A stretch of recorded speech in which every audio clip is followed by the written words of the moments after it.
The BB Choice Awards for Movie of the Year goes to the people's favorite movie that has presented ambitious, relevant, and original content, capturing the hearts of Filipino moviegoers with its excellent plot and We appreciate the game of this awards, and we really want to express our appreciation to Yes Bible, and the judges and the voters.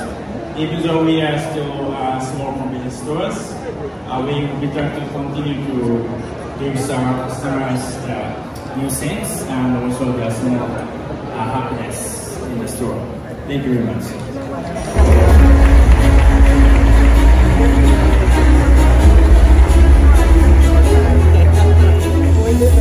The BB Choice Award for Internet Service Provider favored.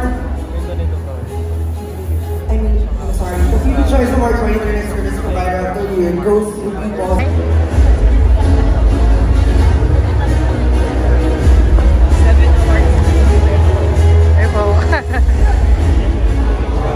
Evening, on behalf of all the hardworking people of the group, we'd like to thank David.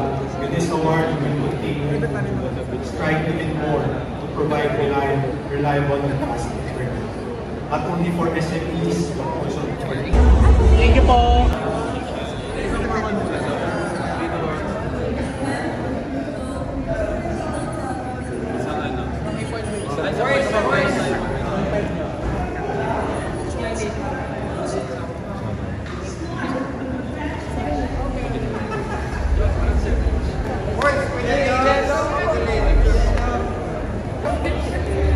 Kasi Jason. Nari ni Jason. Ganda. Thank you. Akira, quick interview lang. How does it feel na nanalo kayo ng award niya? It was amazing po for the second time. And we're very grateful po sa DP Awards. And sana next year ulit. Gagalingan namin po. And ano naman reaction nyo na in spite of sikat na yung SB19 and maraming ibang bands, pero kayo pa rin yung nananalo every year? We're very happy naman po sa lahat ng groups na nanonominate. Ginagalingan din nila. So very competitive yung industry. We're happy na unti-unti umusbong yung music industry. So, hello. Ayun, congratulations po sa lahat. Congratulations po sa lahat ng group. Thank you. Thank you. So, congratulations po dahil nanalo kayo dito sa 5th BP Choice Award. Ano yung reaction mo na nanalo ka among others? Siyempre, sobrang saya and proud na unang-una pala sa lahat, isang karangalan ng manominate. Ano pa yung manalo pa. And I'm so thankful po sa Village people. Ayan. Parang ito yung first award ko po sa Ang layo na narating mo from being sa TikTok and then mainstream na you're doing Black Rider. You're doing Black Rider, right?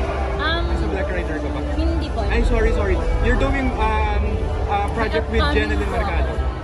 Sa? With Jeneline Mercado. Yes po. Yes, can you tell us about that? Ayun po, unang-una po sa lahat, I'm so proud po na nakasama po ako sa movie nila. Tapos first time ko po makasama sa isang movie. Kamusta naman working with Ultimate Star? Sobrang bait po nilang lahat. Si Sir Sam Milby, Sir Dennis Trillo, Miss Jeneline, sobrang ganda. Ayun, excited po ako na mapalabas na yung movie soon po. Anong role mo doon? Can you share us a bit?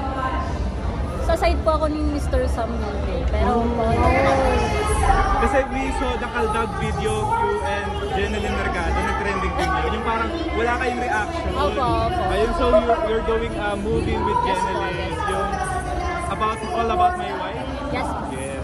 Kailan ba ipapalabas ko? May flex ba siya? Soon po. Wala pa po siyang announcement. May balitang lilipat daw siya sa ABS-CBN na nakarinig, ano ka ba doon? Narinig mo ba yung gano'n? Wala naman po akong narinig pa. Kasi itong past few days di ako nanonood ng balita. Sobrang busy, di na ako makapanood ng mga balita. So, ayun, kung ano yung nasa puso nila. So, alam, sundin nila. Aside from that movie, any upcoming Ayun,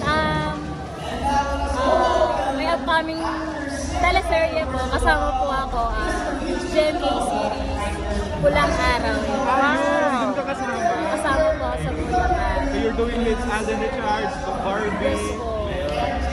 Ano yung Ano role mo po doon? kami doon, sinaunang Okay. As panahon po kasi yun ng Hapon. Miss Japan.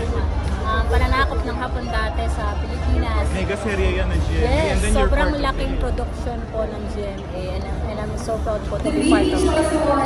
Thank you po, Miss Joya. Again, Thank you so congrats po. much.